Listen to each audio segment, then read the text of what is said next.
How the laugh anyway. Why is there an impression that the movie has been banned by the NTRCB? That came out just a few days ago in one website. Was it banned or it wasn't? Hala. No, it was na move. The playdate did move because they had an issue with the AF. Yung ano. So naging A+, as you can see. Ayun, yun lang. So, It was really meant to be AF and not A+. Because yes. I stupid. I saw it first as AF. It was meant to be it was AF, yes. first. Okay. So yun, yung ano, may na-ex siya and all that. But, you know, hey, we're here. Thank you, Sir Danny. Who would like to ask the next question? Joke lang. Ako yung Alam, Tanong ko sa'yo yun. Braun of Business World. It's been a while since the film was first shown, and I understand through like festival circuit first, kaya ngayon lang siya pinalabas dito. So, how does it feel that parang mahaba yung journey ng film from making it and now in 2024 exhibiting it here? Wow. Ako, I watched the film twice kasi I first watched it in Italy for the Far East Film Festival, and sobrang tuwang-tuwa ang community doon. Sobrang gandang-ganda sila sa film. And napanood ko rin siya nung Cinemalaya opening, Cinemalaya 2023. And I remember feeling na parang, wow, sana mapanood to ng mga Pinoy. Kasi ang ganda ng film talaga. It's a gem. And sobrang galing ni Direk Cor. Oo. Kasi I really believe in the film. Yes, the topic is, you know, heavy and it tackles real issues. But ang pagkagawa kasi ng film is dark comedy. So there are a lot of comedy moments. So ngayon, happy kami and excited. Todo promote kami. Pumunta kami sa Pride March. Pumunta kami, ako sa OPAR. Nag-perform at nagprotesto ng poster. Kasi gusto ko talaga mapanood ng mga Pinoy ito. Kasi I feel like sobrang matutuwa sila sa pelikula. And excited kami, sana panoorin nila sa mga sa cinemas. Dami nating kalaban natin si Joy ng Inside Out. Daming fans. At yung mga aliens. Tsaka mga aliens. Sana po kami, mga totoong tao, mga Pinoy, panoorin nyo. Ayun. Right? Ano yan? Yung feeling na finally. Ayaw nga. Hindi, tulad na sabi ni Maris, ako talaga, walang halong eme o showbiz. Talaga masabi kong napakaganda ng pelikula. And yun nga, medyo mabigat yung topic na inatakal sa pelikula na to. Pero yun din yung gusto naming makita ng mga tao. Kumbaga marinig sa inyo, yung take nyo sa film, and yung sa mga kanya-kanyang POV ng bawat tao dito. Kasi totoo sila eh. Hindi naman to inimbento lang namin or ni Direk. Kasi based talaga to sa totoong buhay na nangyari. So, sa pamamagitan nun, sana may hatid din namin yung message na gusto ko iparating ng film. Hindi lang basta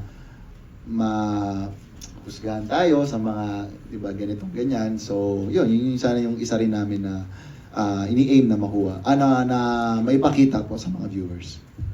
Alright. Yeah. Another question? You have a question?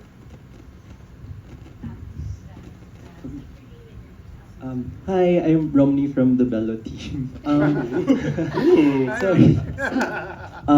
So actually medyo related yung question ko to her, but more on, I'm curious if your perception about the movie has changed since dumami na yung nangyari and yung experiences niya din. And I know na si Maris before then the movie you also released an album, so parang iba yung perspective mo siguro while doing the film. I'm curious na now with all of the experiences, and the realities now, kung nag-iba yung perception or tingin niyo dun sa movie. So, yeah. 2020, I was a shy girl. A story ko pala. Kasi ang deep ng question mo. Well, totoo naman, ang daming nangyari and a lot of things have changed na since then. And yung knowledge ko about, the LGBTQIA plus community was konti pa lang talaga compared to now. Now, I still have a lot to learn. Pero yung POV ko dito sa film na to, still the same. Never changed. When I read the script, parang importante to na maipalabas talaga. Kasi, as I said before, kanina, na transphobia is real talaga. And hindi yun sinaseryoso ng ibang tao. Hindi yun, parang wala lang yun sa kanila. And ang mga nakakaramdam nun, totoong-totoo sa kanila. They get bullied every day. So, ayun.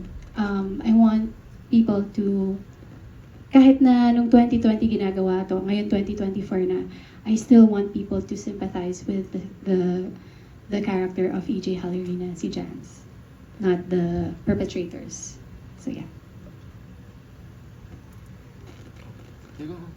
Sige. Correct. Okay. Well, learning experience for everyone making the film.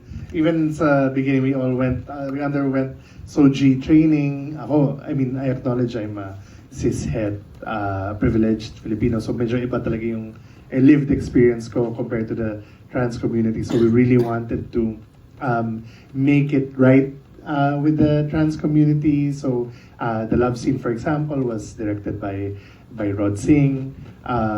We had consultants like Thais Estrada there all the time. Every cut we had, and then Jason talaga yung kausap namin the whole time, from script to actually kaka-text ko lang sa kanya kanina.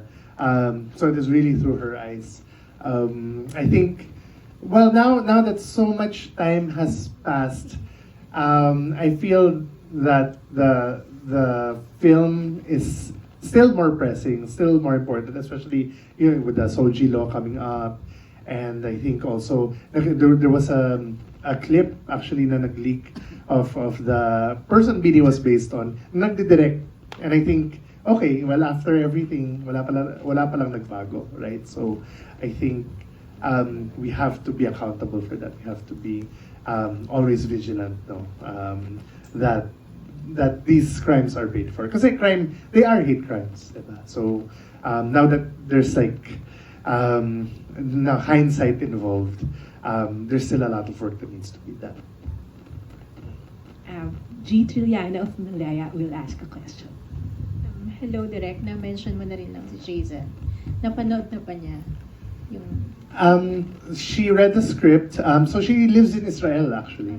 So hinintay namin actually yung opportunity na mapunod niya with a crowd, with a real audience. But now that the film is coming up, sabi ko, Jason, send ko na lang sa iyo yung link.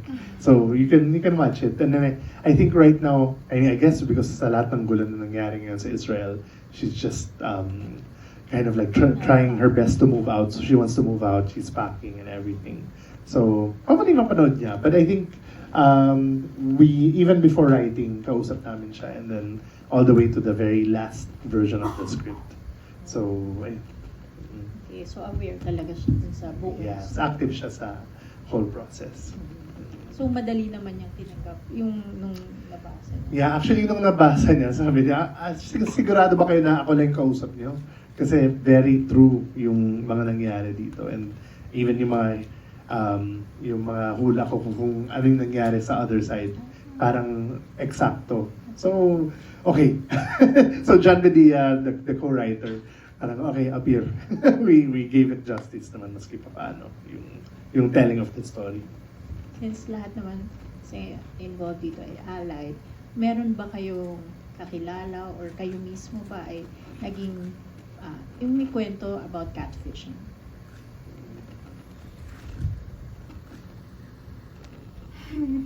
Well, maraming may mga di ba? Even yung mga sikat at nakaka-catfish sila eh. I think, but of course, I think trans community is especially vulnerable to that.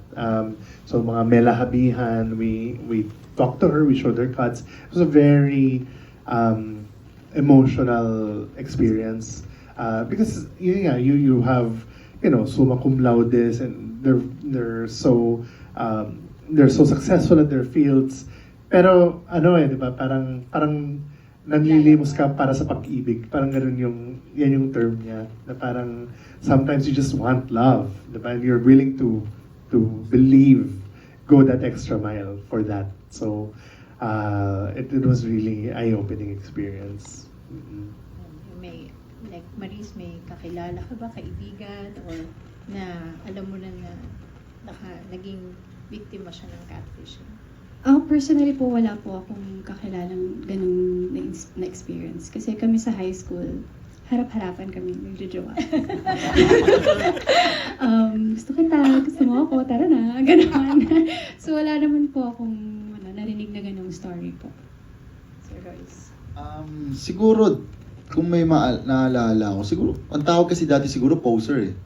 Parang, di ba? Parang medyo may kahalintulad siya sa catfishing eh. Ginagamit. So may mga kaibigan ako na nabibiktima nun ng poser. Siyempre, computer shop pa nun eh. Nakikilala mo lang sa picture, di ba? Kasi ganyan. Wala pang parang mga tulad ngayon, ang dami mo ng apps, social media apps, pwede mo hanapin siya. Doon, picture lang, ganun. So may mga ganun din siya. Pero yung ganito nangyari dito, medyo wala. Extreme to eh. Malala to. Yun.